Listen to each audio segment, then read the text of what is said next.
Viral 2 ASN saling lempar botol usai adu mulut saat rapat.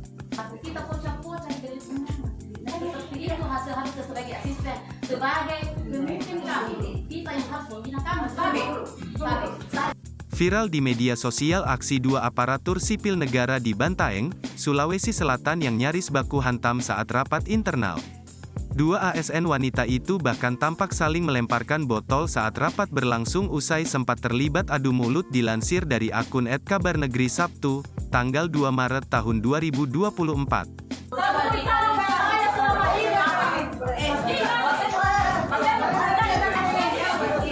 Dalam unggahan tersebut awalnya memperlihatkan suasana rapat di sebuah ruangan dengan beberapa orang berseragam ASN.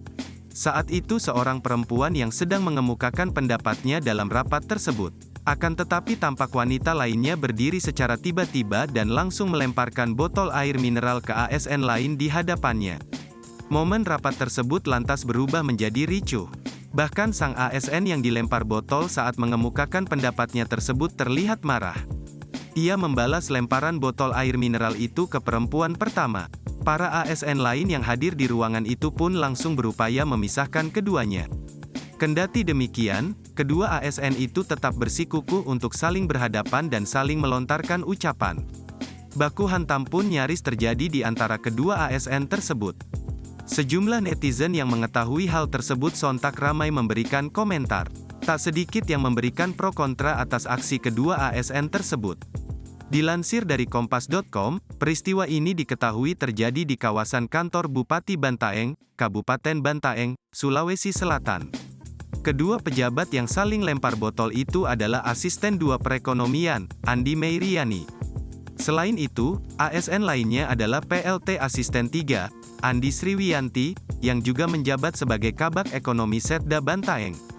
Kepala Inspektorat Bantaeng, Rifai Nur mengatakan, pihaknya sementara melakukan pemeriksaan kepada kedua pejabat tersebut di Majelis Kode Etik. Saat ditanya kronologis kejadian tersebut, Rifai mengaku belum mengetahui persis. Namun, waktu kejadian terjadi pada akhir bulan lalu. Saling lempar botol air mineral tersebut terjadi secara spontan dalam rapat rutin yang dipimpin oleh Asisten 2. Saat ditanya pula apa yang menyebabkan terjadinya saling lempar botol, Rifai juga belum mengetahuinya. Download Tribun X sekarang, menghadirkan lokal menjadi Indonesia.